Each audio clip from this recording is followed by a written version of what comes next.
Welcome to Lockbox, a podcast providing real estate professionals with action items for success. My name is Jeffrey Broger, and I'm going to be your host. I'm the founder of two real estate marketing and tech companies, STEEZY.Digital and realnurture.io. In this podcast, you'll learn from top 1% real estate and mortgage brokers the exact secrets to their success. Welcome to Lockbox. Welcome to Lockbox. My name is Jeffrey Broger, and I'm here today with Lane Kawaoka. Lane, thank you so much for being with us. Yeah, thanks for having me. Aloha, everybody.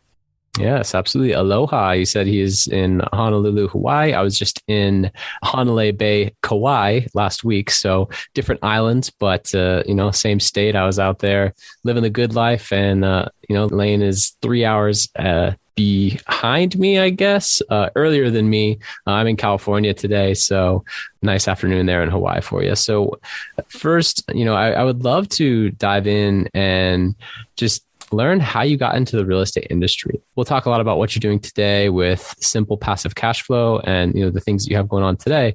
But before that, kind of what was your first exposure to the real estate industry? Yeah, so I kind of grew up on this linear path to go to school, study hard, be frugal with my money, invest in a 401k and stuff like that. Went to school, became an engineer. And up until this point, I call it the linear path, right? A lot of people are they just do what our parents tell us. Go and study hard. And I became an engineer. I started working and again, follow this dogma of buying a house to live in, right? Because that's what everybody says you're supposed to do. And since I was working, my job at the time had a lot of travel and I was like never home. So I was kind of thinking that was kind of silly to have this big house to myself. So at that point, I just started to rent it out, got a property manager to manage my tenants for me. And then I realized like, whoa, this stuff is pretty powerful. Right? Like the tenant's paying down my mortgage and there's some extra after the mortgage to buy whatever I wanted with it. That was back in 2009. And that was kind of the start of all this, passive cash flow hunting.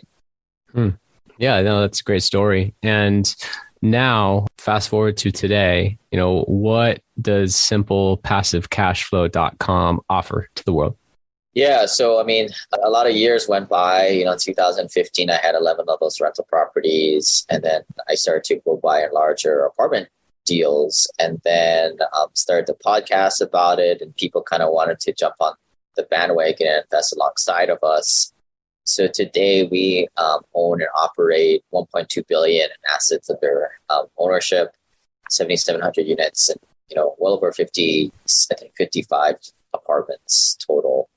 And we also have the coaching and consulting side, which is kind of more of an inner circle mastermind group is how we run it. But just a lot of like-minded investors, who don't invest off of really sexy things, but this idea of investing off of workforce style housing, apartments between $700 to $1,400 that there's huge demand for in this country with costs going up and the lower middle class being left behind. Yeah, no, I couldn't agree more. And at an investor conference that I was at in January, the affordable housing niche was a big topic because, we're so underbuilt as a nation, and that whole affordable housing sector, that level of like a median rents, kind of like class B, but well-maintained apartment, those are very safe assets to be investing in.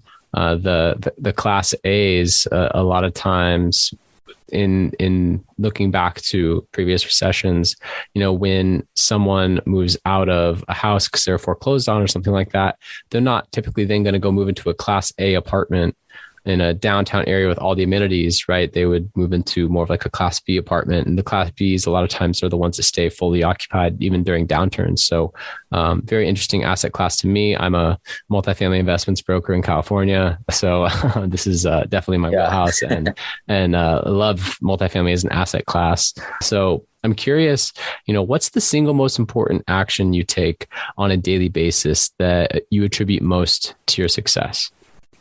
I think for me, I have a lot of team members now that kind of take care of all the nitty-gritty stuff today, but I think it's, just figuring out what are like the couple things that are the most important. After you take care of yourself, you eat well, you get a good night's sleep, you go to the gym.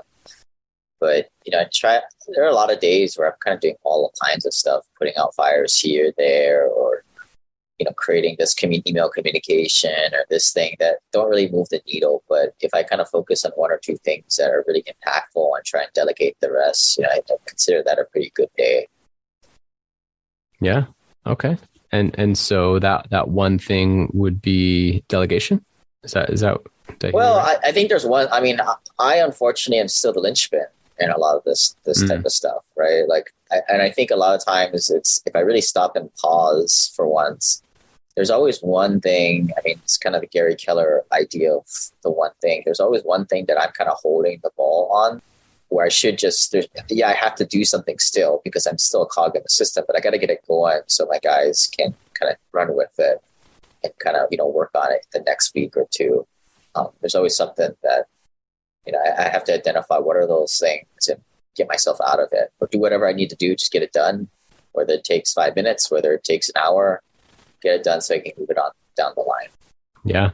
No, I couldn't agree more. I mean, the sooner you can get to the point where you're not a bottleneck at all is a good day and a dream for most startup entrepreneurs. Yeah. But I just don't think that that's really practical advice, right? Like, I just got my guys do everything, they just somehow read my mind. I think most people listen to podcasts are either starting out where you don't have anybody, and then, we're all there at one time, and then it's all hands on deck. You're working 8 to 12 hours plus a day, or you're kind of somewhere in between, right? You're starting to delegate it out, but you're still a cog in the system. You're still very necessary for a total.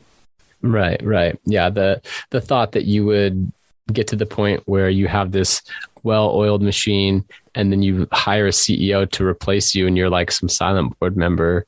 It's, it's this fantasy, I guess, of business owners, but in reality, you're always, like you said, that cog in the wheel until you essentially successfully exit the company and leave it. Right. So I agree with that sentiment that, trying to strive for that dream of like having not needing to touch any aspect of the business is a little bit of an unrealistic expectation. And, some of the best founders that I know they'll still roll up their sleeves and go like, optimize a Facebook ad that's not doing well for a client or whatever it is, whatever that like hands-on thing is that isn't the most glamorous that they've already hired out for. If it's either a new product launch or if it's a high value client or they're still meeting face to face, with certain high value clients when the customer service management team should be doing that, and some of the best founders I know are still knee deep in the business at times, right? They have to then go break out and do strategy and do higher level thinking with their leadership team, but they're not afraid to go do that. And so I think it's a good concept to keep in mind that you mentioned. Yeah. I mean, something that came to mind was, if there's one thing that's the most important thing that I think is, I still have this problem myself is, you're having the firefight all the day and you got these important high impact things you need to do, but you should always be trying to find those SOPs, trying to create those things so you can just totally delegate the item. Something we're working on recently, we got to get the tax forms out, the K1 forms for investors. And, we have the SOP written, right? You send this to you package it up, you send it to the investor, you put this form letter with the subject line.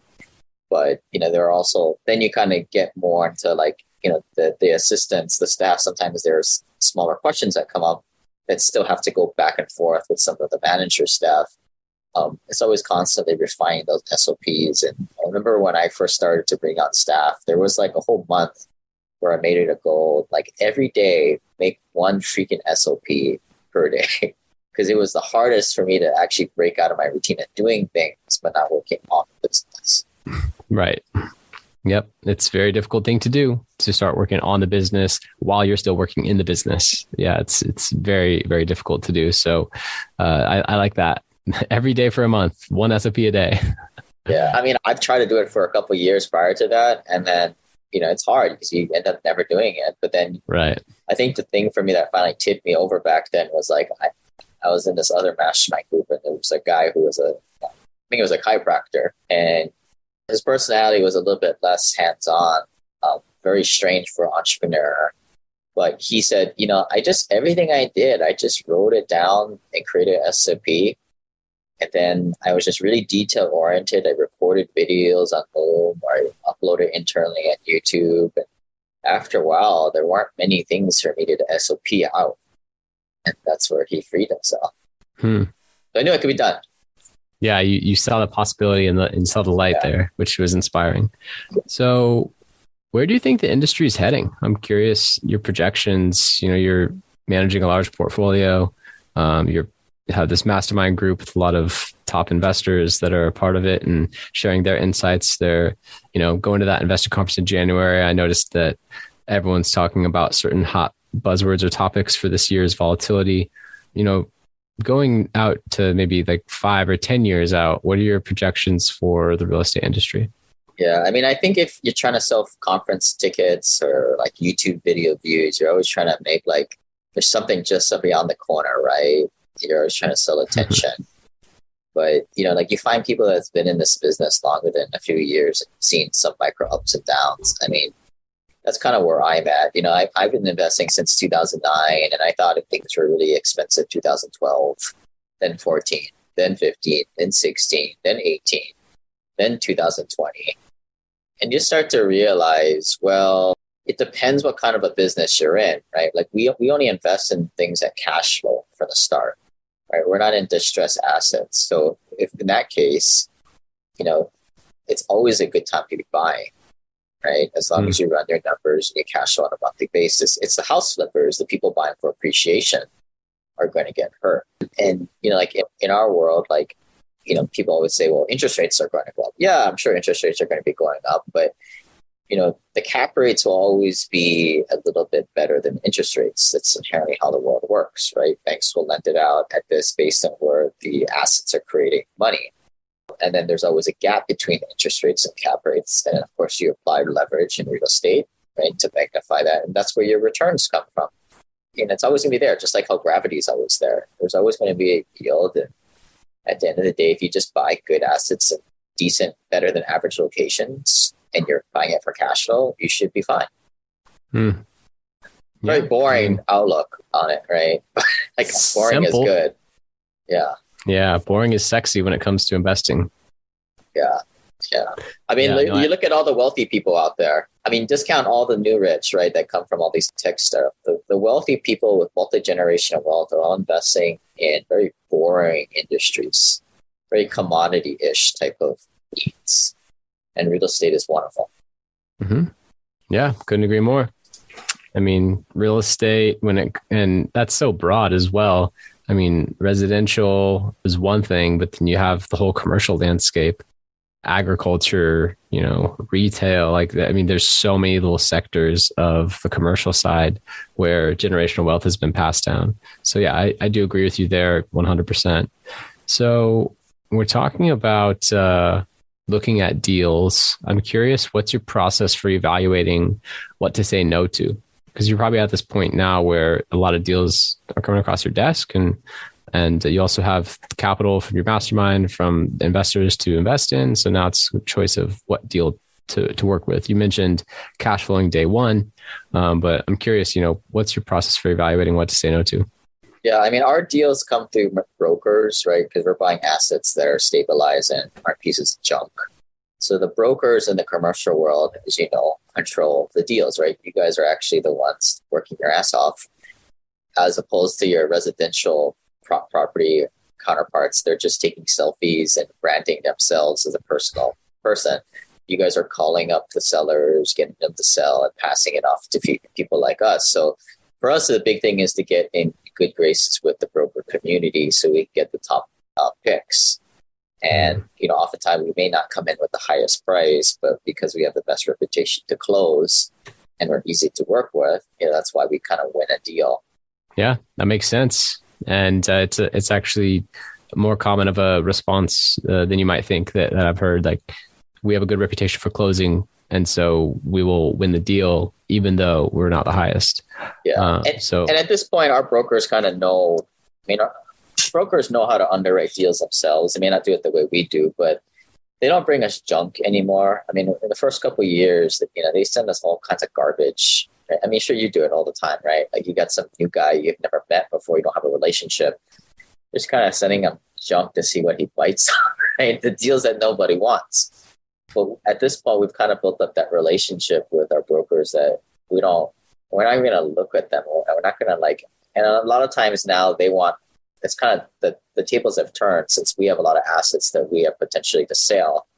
They don't want to dick around with us and not, just send us garbage over on the buy side. But, basically we're numbers driven. So, we're going to get the T12, the trailing financials, verify that with the rent rolls, and we're going to throw it into the analyzer and the spreadsheet and kind of model out the deal based on certain assumptions. That's basically how we do things. It's, I think that's the nice thing with the commercial world is a lot of it is numbers driven. Totally is. Yep. Yeah, it all comes down to the numbers. And it's funny because, as you mentioned, the residential counterpart, the selfies in front of the houses, and it's so much more emotional and feeling. And, got my license, went on the commercial side after doing marketing primarily on the residential side for 5 years. And it was just having conversations with property owners and, finding out if they have any types of problems that are happening at that time that are motivating them to sell, and then looking at spreadsheets and numbers. And that's it. I mean, right. So yeah, definitely a stark contrast between the two. I'm curious, in the last 5 years, what new belief, behavior, or habit has most improved your life? Something that came into mind recently is, just getting comfortable with the fact of, hiring people out and paying them, more than I got paid as a working professional. I mean, I quit my day engineering job back in 2018 after a dozen years of working. And that was a big thing, to kind of leave that easy money behind for this entrepreneurial world. But then, recently it's been, hiring multiple people, it's kind of the same thing, but in a different way. It's like I gave up my salary for the unknown, but now I have to take on X amount of people's salaries. So it's kind of the same uncertain step, but that was the way I framed it in my head. And I knew that was kind of the path to go and kind of build the team that way. So that's kind of been a belief change I've had. Because in the beginning, you're kind of like, well, I'm not super sure about this business. I don't know if it'll work. I certainly don't want to lose my potential as a W-2 wage earner. I don't want to just burn that bridge. But at some point you have to, and I think it's different on everybody. I think a lot of more visual people who are out there in social media talking this kind of stuff will say, well, they're going to burn the boats even though they don't have a freaking business. I think I'm on the more side, like once your business gets some traction, whether that's, $100,000, $500,000 of sales or revenue per year, I think that's the point where it starts to make sense to leave your day job or hire more staff. Right. Yeah. And to your point, that's what I did. I transitioned out my W-2 by exceeding my monthly income from my business before leaving. So that was my transition moment. And, it happened actually in 2018 as well. But I hear it as well, the burn the boats mentality. It sounds great on paper. And one of the formative books that I read during that time that kind of persuaded me to keep that day job a little longer was The 1% Entrepreneur. And the concept was, you hear these love stories about people that maxed out their credit cards, mortgaged their house, and then exited $1 billion tech startup. And, now they've lived happily ever after. But you also don't hear about the people that maxed out their credit cards, leveraged their house, and then failed. Right. You only hear about the successful people, the survivorship bias. Yeah, right? Exactly. So, why wreck your finances with some pipe dream that, hey, I'm a dreamer and I'm an innovator. So like, go for it. I want to inspire you to go do that thing. But you also could have the stability of the thing that you have worked hard to establish and create this, salaried income or this stable income, whatever it is for you. And then let the other things surpass it before leaving. So I think that's a good concept. And real estate, could be one of those things. You don't have to leave your day job in order to then go to real estate full time for a year with no commission check yet. Like you can start building it on the side. Right. Yeah. And that's probably why like the brand of like real estate, we kind of show people is like the passive side, right? Like this isn't a freaking job. If you're spending more than 4 hours a month doing this stuff, you're doing it wrong. stick to your day job, guys, or your side gig entrepreneur venture. Mm-hmm. Give it some time. And then, I think a couple of things why you want to do that. You want to build lean systems, right? If you're just flooded with time because you don't have a day job, you're not going to be, you're not going to create those SOPs to do things very efficiently. And the nice thing about having a day job too is that you have that money, that capital to go buy things that help speed you along the process. Yeah. So if you're running a cash strapped business, you just don't have that capital to spend. Right. Exactly. No, that's a really good point. So how has a failure or an apparent failure set you up for later success? Do you have a favorite failure of yours? We don't take too many chances, right? We're always buying stuff that kind of cash flows. So even if there's a huge top in the market, we'll be okay. But I would say that the times where I've kind of, stumbled, messed up, or you lost money is, when you're just working with the wrong people, which is hard, especially in the beginning, because you don't have a network to figure out who's legit in this business, because everybody's a master marketer. Right? Everybody's taking selfies over behind or in front of something successful. Everyone's an expert. Yeah, right. It's really hard to determine who is legit out there unless you have a group of people around you that know and has maybe, in my case, invested with somebody in the past and can kind of sign off on that gold level referral. The trouble is when you're starting out, you don't have that community and you just don't have the expertise, and you're likely, dumpster diving in like the lower rungs of operators and people. So it's going to be harder. And, I think you just have to kind of stay the course and, don't gamble everything on one thing. You diversify what you have. And it's just time to tell who kind of still around and who performs, who's a shyster, who's just a fake it till you make it kind of a person. Yeah, no, that's really good advice. So other than just sticking it out, what other advice would you give to someone who wants to expand their real estate network with really quality individuals? Well, I think if you're not an accredited investor, meaning like your net worth is under $1 million, especially under $500,000, let's be honest, you don't really add value to other peer accredited investors. Go out and get some money, right? That's what I did from 2009 to 2015. I just kept to myself and bought rental properties as I saved it for my day job. Mm-hmm. Other accredited investors that you want as peers, they're just not really going to want to interact with you. They value their time. And so that's the hard thing. And I think, money's not everything, but it gets you into certain doors. And as much as you want to kind of pay to get, that was a big key growth for my growth was after a certain point, I started to pay for different masterminds, get into different clubs and groups. And certainly get away from like the local real estate club and like the meetup crowd, right? The free stuff. Because what you'll find a lot of those kind of places, you'll find like the house flipper or the wholesaler, guys with no money, right? They're trying to hear real estate's a nice way to get rich quick. But really, like the accredited investors were the ones that a lot of them were silently working their day jobs, high paid professionals, saving up, buying rentals, and it just kind of grew over time, a dozen years or so to get to accredited investor status. And then I think it's key to kind of seek out those types of people. The problem is you don't know what's on somebody's personal financial sheet, and it's hard to really verify.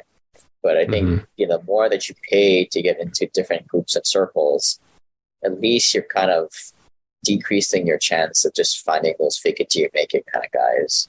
Yep, I agree. There's a certain degree of qualification that goes into a room that costs you $25,000 to be in. Yeah. So it's either the guy's an idiot because he spent $25,000 and he should have bought his first rental property.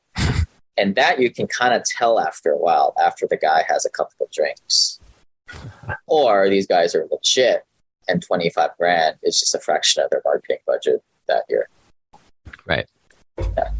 Exactly. Yeah. I've found that my most quality connections are from paid conferences, paid masterminds. I've joined some of those 10, 15,000 for 10 weeks or 6 months or whatever it is. And, that's where the closer circles of the high performing entrepreneurs are. And one of the analogies was that, being a type A, entrepreneur wolf in this world, it's kind of a lonely path. And so, when you're constantly high performing, delegating, leading, doing these activities, it feels really nice to be able to go to a room where everyone understands because they're all doing the same thing in their little sector of the world. And you kind of find this collective of like-minded individuals. And for me, I was willing to pay for that, to be a part of that. So I don't know if that's a similar experience to what your mastermind kind of creates for those investors. But, when they're talking to people on a daily basis that have no idea what real estate investing is all about, you kind of want to have some conversations with people that do. And so it's very attractive to be a part of that collective group. Yeah. I mean, my spouse says like seriously, 25 grand to join one of these things and hang out with these guys a few times a year. Right. But then I think, she and they, and I, I always knew this at the beginning, but, they see the quality of people that kind of are in those, and it's more like shooting fish in a barrel at that point.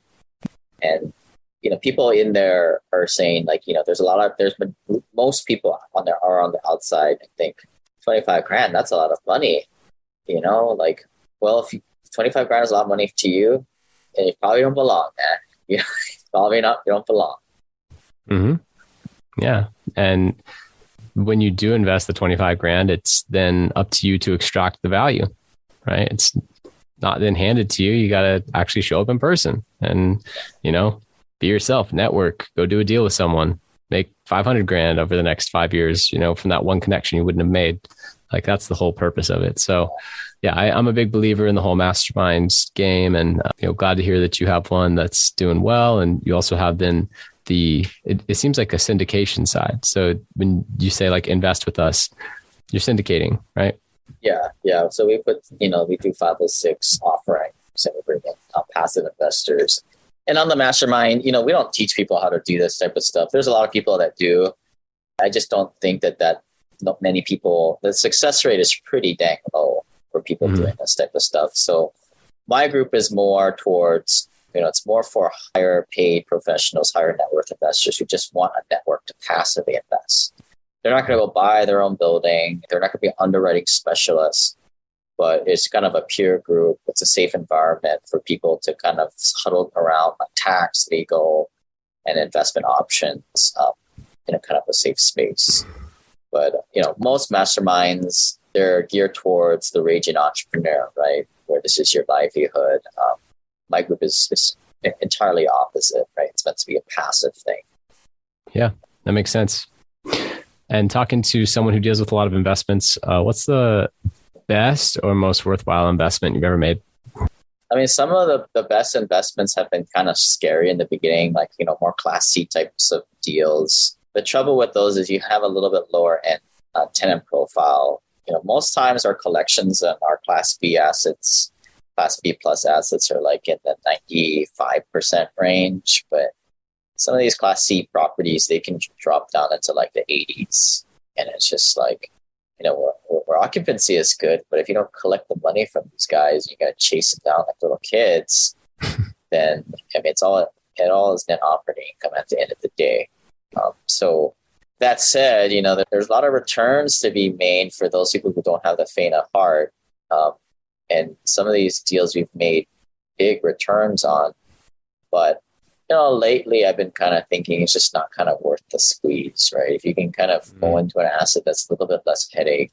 I mean, that's what we try to, the investors try to do is they try and go after simple passive cash flow. And I try to model the way, and, if maybe it's not as high returns, but it's a lot easier, a lot simpler, and it's a little bit more passive for all involved, then, and especially if it performs better in tough times, that's the way I'm going to kind of steer the ship here in the future. I think it's very wise. Like you said, might be some extra returns to be made in more of an active type of management status on a Class C, but juice might not be worth the squeeze when you're talking about a simple passive strategy. Like you said earlier as well, you're coming in after the property's been stabilized. So this whole distressed property, 12-month bridge loan stabilization flip has already occurred. And then you guys are like the buyer at the end of that. That's like, okay, cool. It's cash flowing. All right, let's do it. Yeah. So, I mean, there's still a value add strategy in there, but it's not like we're 50-60% occupied, like how some investors, I mean, it's a legitimate business plan. If that's your strategy, then own it. But, I feel like, or at least like my personality or team is kind of set up more to, go after the stabilized assets that have still a lot of meat on the bone, but kind of stick to that. I mean, it's just a little bit more bulletproof in a recession. Yeah, no, that makes sense, because unless you're dealing with a truly world-class operator, I mean, there's almost always meat on the bone to increase efficiency, reduce expenses, increase rents, do minor renovate. Like, there's almost always something. So I think that's a very wise strategy, and it's obviously done well for you. One of the last questions I have is, what bad recommendations do you hear given in the investing industry? I think a lot of people say, well, go to like the local real estate club or the free online forums. We kind of talked about that, right? Like, it's just usually you get a bunch of the newbies and cheapskates.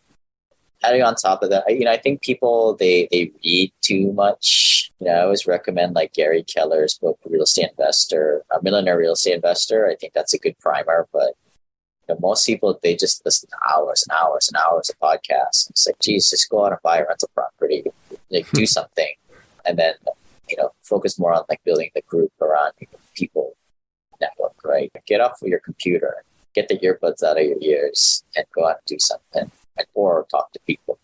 Yeah, so such good advice. Yeah, that's that analysis paralysis. Just go get into action. Yeah. So is there a question that I should have asked you, or anything that you'd like to expand upon from earlier? No, I mean, I guess, what do you think listeners would like to hear most about at this point? Well, we've covered a lot in regards to simple passive cash flow, the opportunity to join a mastermind of like-minded individuals and kind of find these passive cash flow opportunities in more of a closed room environment for accredited investors. We talked about, your type of strategy where you're coming in on more stabilized assets and still have meat on the bone, but they're pretty recession proof in that regard because they're already cash flowing. So if the property value drops, you're going to buy and hold it and cash flow it anyway. It doesn't really matter. You'll just wait for it to come back. Let's go with this. Like the biggest, go ahead. Okay, here's the most common mistakes I see, right? Number one, investors, they have this idea of paying off their properties.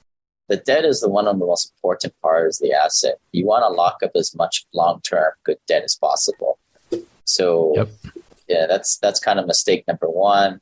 Mistake number two is like investing in the garbage investments of Wall Street, 401ks, IRAs. They're all the stuff that the Fidelities, the Vanguards, they all want you to invest with it because they're taking a huge amount of hidden fees and carried interest. And this is the difference between a lot of people off the beaten path in the alternative investment world. They've left all those retail investments behind for better returns, better tax benefits. And I guess thirdly, like a lot of real estate investors, I mean, I guess that's the reason why I like real estate is you get so much of these passive losses to play different levers on your taxes. And if you can implement real estate professional status strategy, I mean, I'm not going to get into that today, but that's where people can drive down their adjusted gross income to basically whatever they want. Right. That's one of the biggest benefits of being active status real estate professional and investing in multifamily investments, just that tax, I wouldn't even call it a loophole, but that tax code. It's amazing. Yeah. That's what they want you to do. Right. I mean, I had a whole podcast about that with this guy. It was awesome. Yeah. But, one of the things you mentioned, the first thing, gosh, now I lost it. What was the first that you mentioned? Paying off your properties, right? Yes. Like it's a lot of a lot of people are very debt averse. Yes. Get it. When I was young, I was probably like 18, in talking to this entrepreneur, I invested in this micro budget film. We were talking about assets and debts and all these things. And he was like, oh, I was like, how could debt be an asset? And he's like, oh yeah, you don't know about debt being an asset? All right, well, let me explain this to you. And the way that he explained it to me in that moment, it was really interesting. I mean, you talked about locking up long-term debt for real estate, but this is even a different exposure to this concept of debt being an asset. He said, if I showed profits of $500,000 for this particular business in this particular year, I could have that business acquire a donut shop that showed $500,000 of loss, strip it of its debt, sell it back to the owner. And we then had losses that, offset the taxable income on paper. Right. And I was like, whoa, what? That sounds kind of crazy. And whether that is like 100% legal, this isn't financial or tax advice or any of that, but just that concept of debt not always being this bad thing, I think is the key to take away from there. And with real estate, the ability for banks to leverage these things over 30 years and provide these incredible rates. I mean, that's the type of debt that you definitely want to be leveraging in order to build that wealth. So I think it's a really important concept. And I'm glad you brought that up. Yeah. I mean, similarly, I had another gentleman tell me this a long time ago. I don't remember his name. I forget who it was, but it really resonated with me. And he said, if you look at all what we're taught, right, all what the regular people who you don't want to be like, they all talk in terms of how much debt they have, how much interest rate they're talking about, right? Everybody talks like, oh, I got a 2 point. Dude, wealthy people don't give a rip about that stuff because it's often not really correlated with the goal of being financially independent, financial freedom, cash flow. What the wealthy care about is really, what is your net worth? Right? If taking on more debt to buy more assets, increasing their net worth, well, that's the score of all this. That's what thing that really matters. And cash flow, right? Cash flow is your oxygen. If you run out of oxygen, even though your net worth is skyrocketing, you die. So you need to have a good amount of cash flow. But again, wealthy don't really care about debt and interest rate, but they care about the cash flow and the net worth. So it's kind of helped me out a lot. Yeah, I know that's really good advice. And I hope that my listeners caught that distinction. The everyday person's talking about, oh, I got a 2.98% interest rate on a 30-year fixed on my single family home. And it's the only thing that I own, but I'm really proud of that 2.98% interest rate. And the wealthy are saying it's 5% interest and I'm buying everything that I possibly can because inflation's at 7%. We're still at negative 2% real rates. Even if you're paying 8%, 10%, who cares? I'm locking up as much long-term debt as I can. Right. Right. Yeah. So a different conversation totally and different philosophy that I've noticed on both sides. Yeah. When I go to an investor conference with real players, that's what they're talking about. And when I'm having everyday dinner conversations with the average Joe, they're talking about, oh gosh, interest rates are so high, terrible time to buy, all this and that. And it's like, to your point, even if it's at 10%, whatever. And that's why I pay $25,000 freaking dollars to not have dinner with Joe and talk about that stuff. To go have $60 plate plus dinners and have amazing conversations with high quality people. Yeah. So, yes, really appreciate having you on. How can listeners contact you? They can check out the website, simplepassivecashflow.com. If you're interested in passive investing, you can learn more at the Simple Passive Cash Flow podcast, Passive Real Estate Investing, iTunes, Google Play, etc. But yeah, thanks for having me. Yeah, pleasure having you on. Really appreciate it. And, Lane, you have a really cool thing going on out with Simple Passive Cash Flow. Maybe some time in Hawaii, go out there, go surfing. Do you surf? No. He doesn't surf. That's okay. No. Well, maybe I'll catch you at one of these investor dinners one day. Yeah. I appreciate having you on. Thank you. Thank you for listening. If you want to accomplish your real estate goals, then I highly suggest downloading my free Ultimate Real Estate Goal Setting Framework. The link is in the description of the show, and it will help you break down your annual income goal into the amount of phone calls, appointments, or open houses you need in order to achieve that goal. Thank you so much, and we'll see you next time.